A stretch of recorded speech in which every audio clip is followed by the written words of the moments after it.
우리 한나자매. 안녕하세요. 네. 뭐 보고 있어요? 너무, 요거. 네. 이거 최성호 목사님 그 청와대 사역하실 때 그 기념품들이 이렇게. 엄청 많네요. 네, 이효 여사님 살아계실 때. 이때가 최성호 목사님이 아주 젊으시잖아. 네. 멋지시네. 40대 초반. 지금의 저보다 더 나이가 어리실 때. 40대 초반에 어떻게 청와대에 사역을 하실 수 있는지. 또 이거 봐요. 17대 대통령 이명박. 원래 이게 훨씬 더 많았는데 선물 막 주시고 이러시면서 이게 많이 없어진 거예요. 그래서 이제 아주 그냥 철통 보완을 해놨어요. 그런데 오늘 특별히 우리 한나자매를 위해서 제가 키를 받아왔죠. 우와, 그래요? 개봉을 해주신답니다. 아무나 이걸 못 열어요. 오, 이야. 와. 야, 이 대통령 하사품인 거 아니야 이게? 어머, 세상에. 이 펜도 있고, 핀도 있고, 엄청 다양하네요. 또 이 아래 보면 이제 경찰 보고만 청와대 사역 12년 13년 그 오랜 기간 동안을 이게 청와대 이제 신우회를 한번 인도하려면 기준이란 게 있대요. 한 3,000명 성도가 돼야 되고 그리고 뭐 중복해서 하면 안 돼. 근데 어떻게 12년간을 그러니까요. 오랜 기간 동안 정권이 몇 번이 바뀌었냐고 그렇게 하신 분이 없어요. 유일하시죠.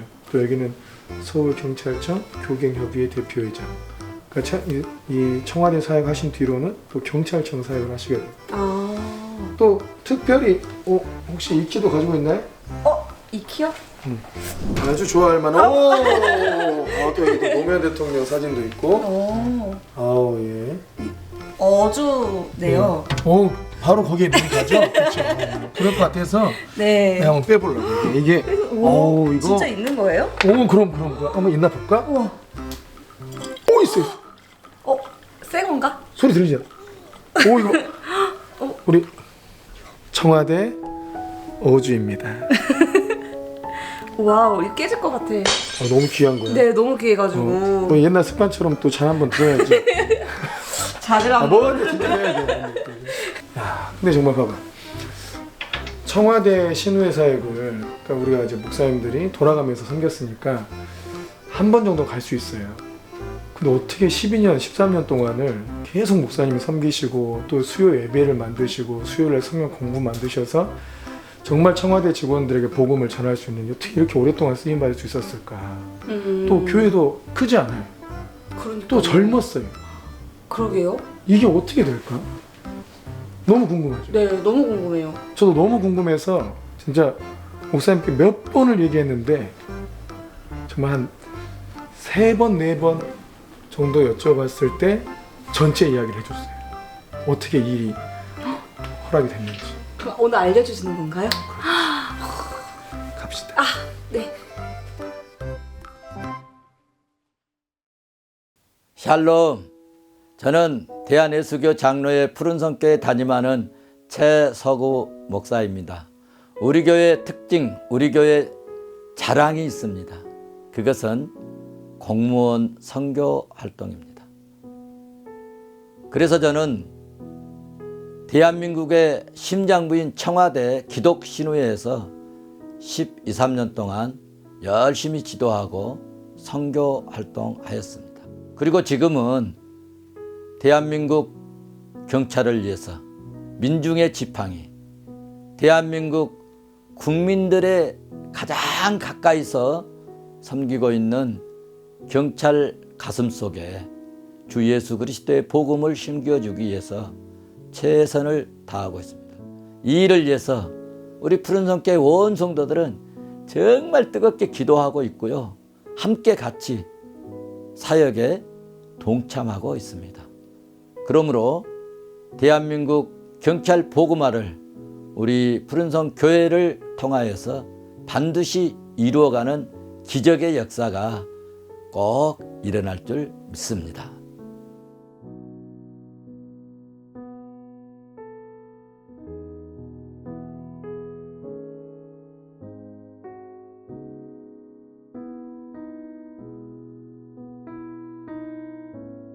예수님의 흔적을 따르는 자들의 The Way 프로젝트 오신 것을 환영합니다. 오늘은 최석우 목사님께서 담임하고 계시는 푸른성교회를 방문했는데 이 푸른성교회에 제 목사님과 나누고 또 교회를 돌아보고 하니까 아주 중요한 이제 특징 그리고 어떤 부르심이 있더라고요. 뭐였던 것 같아요? 아까 잠깐 보니까 경찰 보거나 경찰 보고만 네. 지금 선교하고 계시죠. 또 그 전에도 있어요. 네, 청와대 신우회 사역을 하신 거예요. 그러니까 우리나라에서 청와대 신우회 사역을 하신 분이 얼마 안 되겠죠. 네. 또 얼마 안 될 뿐만 아니라 이걸 자그마치 몇 년 하셨다고 그랬죠? 12년, 13년을 하셨어요. 12년, 13년을 청와대 신우회를 만드시고 인도하신 목사님이 정말 드물죠. 그러니까 뭔가 하나님의 어떤 특별한 부르심과 은혜가 있었던 것 같아요. 근데 저는 이제 계속 이제 들으면서 어떤 생각이 들었냐면 도대체 어떻게 청와대 신우회 사역을 하실 수 있었을까? 제가 알고 있기로는 청와대가 한 달에 한 번 예배를 드려 대강당에서 직원들도 다 모여서 같이 예배를 드리는데 그 예배를 인도할 수 있는 자격이 일단 까다로워요. 그러니까 성도들이 한 3,000명 이상은 돼야 돼요. 그러니까 뭔가 규모가 있고 좀 이렇게 내세울 만한 그 교세가 있는 목사님들이 일단 자격이 돼요. 그 아래는 다 이제 대상도 안 되는 거예요. 근데 목사님은 교회가 크지 않을 때, 또 나이도 41, 2 정도 됐을 때, 우리 사진 봤죠? 그 젊으셨을 때, 야 어떻게 그 나이에 청와대 신우회 사역을 12년 동안이나 하실 수 있는가? 너무 궁금하죠. 네.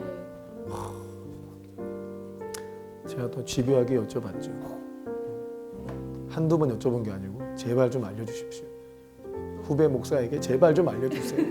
막 이렇게 그랬더니 목사님이 알려주셨는데 그 일산에 그 목사님들이 모여가지고 연합으로 부흥회를 하는 게 있었대요. 그 뭐 많은 목사님들이 모여서 그런 거 있잖아요. 팜플렛 보면 목사님들 엄청 많이 나와요. 강사 목사님 맞아요. 엄청 많아요. 그런 집회가 있었는데 거기 맡았던 한 목사님이 약속이 취소돼가지고 그 강의 그 설교 한 타임을 펑크를 낸 거예요. 그러니까 거기서 그래도 목사님이 나이나 어떤 경험으로 봤을 때 그 부흥회를 가실 만한 연령이나 어떤 그런 건 아니었거든요. 근데 거기 목사님을 부른 거예요. 그래서 뭐 너무 좋은 기회니까 말씀을 참 은혜 있게 준비해서 설교를 하셨는데 많이 은혜가 있었어요. 그러니까 우리가 은혜 예배 끝나고 나면 그 목사님들은 맨 문에 가서 막 인사하고 아이고 네, 또 성도님들 아이고 은혜 받았습니다 막 이렇게 하잖아. 근데 그러신 분 중에 한 여자 아마 집사님인지 권사님인지 이분이 아이고 목사님 은혜 받았습니다 하시면서 우리 청와대 신우회에 한번 오셔서 말씀 좀 전해주세요. 이 얘기를 했다는 거예요. 그래서 목사님 뭐 청와대 생각이나 하셨겠어요? 근데 네 그럼 좋죠 하고 이제 그냥 답례를 하고 오셨는데 그래도 이제 뭐 생각도 안 한 일이지만 혹시라도 뭐 연락 오고 이럴 수 있으니까 한 주, 2주 정도 기다려 본 거예요. 근데 연락이 안 오신 거죠. 그러니까 그냥 뭐 예의상 하신 말씀인가 보구나 이렇게 넘어갔는데 3개월이 딱 지나고 나서 정말 연락이 온 거예요. 청와대에서 연락이 온 거예요. 진담이죠. 왜? 알고 보니까 청와대 직원분의 사모님이었다. 그래도 신우회에 이제 이 목사님 너무 은혜로우니까 한번 부릅시다. 뭐 조건이 안 맞는다. 그래 너무 은혜로우니까 부릅시다. 이렇게 해가지고 이 목사님께 연락을 하셨는데 근데 지금처럼 개인 핸드폰을 갖고 있는 시대가 아니잖아요. 그죠, 20년. 네. 그잖아요. 20년 더 된 일이니까. 개인 핸드폰을 갖고 있는 시대가 아니거든요. 그 당시에는 그냥 교회로 전화해야 되고 집으로 전화해야 되는 이런 때예요. 전화가 교회로 온 거예요. 근데 교회 안 계셨으면 전화 못 받았었을 거 아니야. 청와대가 뭐가 아쉬워서 전화 안 받는데 그분을 또 모시겠어. 그죠? 근데 하필 또 그때 교회에서 설교 준비를 하고 계셨어. 그 전화를 딱 받을 수 있게 됐지. 다른 일을 하셨으면 안 받으셨을 텐데. 그것도 참 기가 막히지 않나? 그런 기회를 잡는 것도 참. 그러니까 기회를 우리가 생각할 때 참 기회를 잘 잡아야 한다 뭐 이런 생각하잖아. 그 나는 약간 좀 다르게 생각해. 기회를 잡아야 한다? 그럼 못 잡으면 어떡해? 놓치는 건가? 우리 유진이한테 좋은 기회가 딱 왔는데 내가 못 잡은 거야. 그럼 어떡해? 그럼 얼마나 억울해. 너무 속상하고 기회가 다 놓치고 막 내 인생 진짜 한번 펴질 수 있었는데 이런 기회를 다 놓치냐 뭐 이럴 수 있잖아요. 또 실제 어떤 사람은 좋은 기회가 왔는데 놓친 사람이 있거든요. 그래서 너무 막 억울해하고 한탄하고 막 이러더라고요. 그래서 나는 그렇게 생각 안 해요. 또 나가 계셨으면 또 전화를 못 받았겠죠. 그죠? 그러니까 진짜 재수가 좋았거나 뭐 은혜다 이렇게 생각할 수 있는데 만약에 하나님께서 아주 작정하고 목사님께 이 유업을 주려고 하셨다면 만약에 하셨다면 목사님이 딴 데 가려고 했는데 자꾸 설교 준비해야겠다는 생각이 들게 하고 밖에 있다가도 빨리 교회를 가야겠다는 생각이 들게끔 해서 사무실에 앉아서 설교 준비를 할 때 청와대 직원한테 빨리 전화하라는 어떤 사인을 막 주고 그래가지고 그때 딱 전화를 해서 딱 이렇게 만나게 한 거예요. 만약에 하나님께서 이것을 반드시 연결되게 하려고 주님이 작정을 하셨다면 그죠? 그랬을까요? 아니면 그냥 재수가 좋았던 걸까? 작정하신 거 아닐까요? 작정하신 것 같아요? 네. 저는 그게 하나님이 작정하신 일이라는 걸 알았어요. 왜냐면 그 설교 한번 은혜 끼치셔가지고 청와대 가서 설교 한번 할 수는 있지. 그럴 수는 있죠. 근데 그걸 12년 동안 하기는 쉽지 않지. 그잖아. 이건 뭔가 하나님의 특별한 어떤 계획하심이 있었다고 봐야 되잖아요. 또 한 달에 한 번 하던 신우회를 매주 수요일 신우로 바꾸고 또 매주 수요일 성경 공부가 생기고 매주 수요일마다 청와대를 들어가시면서 그 차관급들 뭐 이런 분들 말씀 가르치신 거야. 어떻게 그런 일이 풀어질 수가 있어? 그러니까 이거는 우연히 일어난 일은 아니에요. 그래서 제가 또 물어봤어요. 도대체 어떻게 그 사역을 하시게 된 겁니까? 시작뿐만 아니라 어떻게 12년, 13년을 하실 수 있게 된 거냐. 너무 궁금한 거예요. 그래서 또 여쭤봤어요. 그때 드디어 진짜 비밀을. 이게 웬만하면 안 알려주는 거래요. 왜냐하면 부담 느낄까 봐. 혹시라도. 근데 부담을 느낄 사람은 느끼겠지만 이건 진리이기 때문에 그거는 또 알아야 될 사람, 또 진리를 찾는 사람은 또 알아야지. 그래서 알려주신 거예요. 이게 우연이냐? 아니면 재수가 좋았냐? 아니면 정말 하나님이 작정하고 역사하신 거냐? 다음 이 시간에. 잠깐만요. 손에 땀이 나는데. 한물 알려주면 안 돼. 성경에 보면은 막벨라 굴이 있어. 알아요? 막벨라 굴? 막벨라 굴이 아브라함의 아내 사레가 이제 죽었을 때 사레를 묻기 위해서 해쪽 속에 땅을 산 거예요. 근데 그 당시 해쪽 속들은 아브라함이요, 당신 마음대로 쓰십시오. 무료로 쓰라고 그랬어. 근데 아브라함이 아니다. 나한테 값 주고 팔아달라. 충분한 값을 줄 테니까 팔아달라. 하고 그 땅을 사게 돼. 그래서 처음으로 아브라함이 가나안 땅에 와서 아브라함 이름으로 된 땅, 그게 막벨라 굴이에요. 근데 그 막벨라 굴이 그 이스라엘에 가보면 지금도 성경 지명과 정확하게 동일한 그 장소가 별로 없거든. 별로 없는데 막벨라 굴은 정확하게 그 장소야. 왜냐면 헤롯 대왕이 거기다가 회당을 지어놔가지고 건물이 정확하게 거기 있어요. 그 건물이 또 전쟁 통해도 부서지지도 않았어. 그대로 있어. 그래가지고 딱 그 자리에 그대로 있거든요. 그러니까 이게 아브라함이 그 땅을 왜 샀냐면 400년 동안 이스라엘 백성들이 다른 나라에서 타국에서 종살이 하다가 돌아올 거기 때문에 400년 동안 종살이 하면 우리나라 30년, 35년 종살이 했는데 정신이 친일파로 쏠리잖아, 잘. 400년간 애굽에서 종살이 하다 와야 되는데 그 하나님의 약속을 기억하도록 하기 위해서 그 땅을 값주고 산 거예요. 그건 자기 조상들이 그 땅에 묻혀 있으니까 온 거란 말이에요. 그래서 가장 중요한 영적인 유산을 값을 치르고 샀다 이거예요. 막벨라 굴이 의미하는 게 그거거든요. 근데 이 청와대 신우회 또 경찰 복음화 사역 이 사역적 유업이 그냥 된 게 아니고 이 값을 치르신 게 있더라고요. 딱 그 일산 부흥회 그 연락을 받았을 때 그때가 그 전에 바로 전에 정말 전세 보증금 다 깨가지고 교회 다 헌금하고 정말 생활비도 없는 그래서 주님께 다 내어드리고 정말 주님께 다 맡긴 그때였대요. 그때. 근데 그때 우연치 않게 강사님이 펑크나고 목사님이 거기 가서 설교를 하게 되고 또 뭐 우연치 않게 그 권사님이 은혜를 받고 또 우연치 않게 또 청와대 와달라 하고 우연치 않게 3개월 뒤에 사무실에서 설교 준비하고 내가 청와대에서 연락 오고 또 우연치 않게 그 설교가 굉장히 은혜롭고 막 이랬을까? 뭐 우연치 않게 막 우연이 몇 번 일어나야 되는 거야 이거?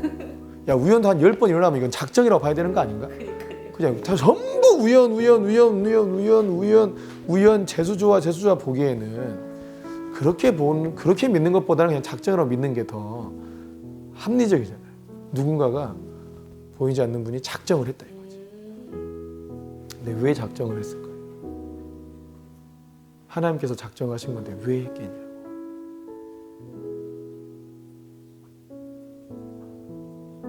못 들었냐 지금? 아 질문하신 거였어요? 그 아까 말씀하신 부흥의 전에 있었던 일 때문에. 그렇지. 목사님의 어떤 인생과 목회 사역을 주님께 온전히 다 드린 거죠. 그 전 재산을 다 헌금하는 마음으로 내 인생을 다 드린 거예요. 주님께. 청년의 때에 여러분 인생을 어디에 드릴 겁니까? 세상은 다 좀과 동록이 썰어서 다 내 인생 훔쳐가려고 그래. 여기다 투자하니까 내 인생이 쏟아져. 밑 빠진 독 같아. 인생 어디다 드릴 거야? 살아계신 하나님 앞에 신실하신 주님께 내 인생을 드릴 때 주님이 갚아주신 게 너무 은혜롭지 않아? 또 하나 있어. 청와대를 가가지고 말씀을 잘 전하기가 쉽지 않아. 이게 얼마나 떨리겠냐고. 거기서 또 어떻게 은혜를 끼치냐 이거예요. 하나님께서 막 은혜를 부어주신 거예요. 그래서 엄청 또 감동이 되니까 또 와주세요, 또 와주세요, 또 와주세요 이런 거지. 하나님께서 아주 강권적으로 은혜를 막 주신 건데 하나님께서 엄청 감동하신 것 같아요. 목사님의 그 헌신에 감동하셨다. 그래서 하나님께서 막 계속 역사하신 거예요. 갑자기 또 성경이 막 떠오르네 막. 성경이 막 떠올라. 다윗이 하나님 앞에 내서 하나님 성전 지어드려야겠다 하니까 하나님께서 깜짝 놀라 감동하셨어. 야 내가 누구한테도 내 집 지어달라고 말한 사람이 없다.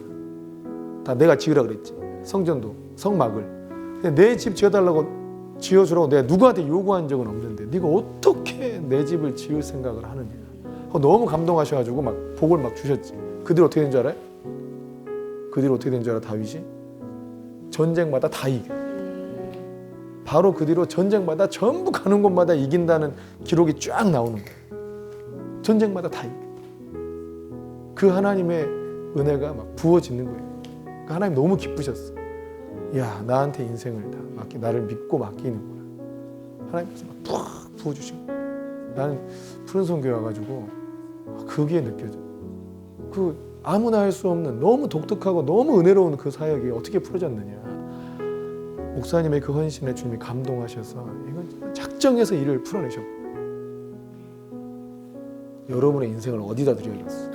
주님께 드릴 수밖에 없겠구나. 이 가장 저는 진짜 인생을 어디다가 실상 어디다가 투자하느냐 뭐 이런 거야. 내게 주어진 시간과 능력과 또 어떤 주님께 주신 자원들을 어디다 투자하냐.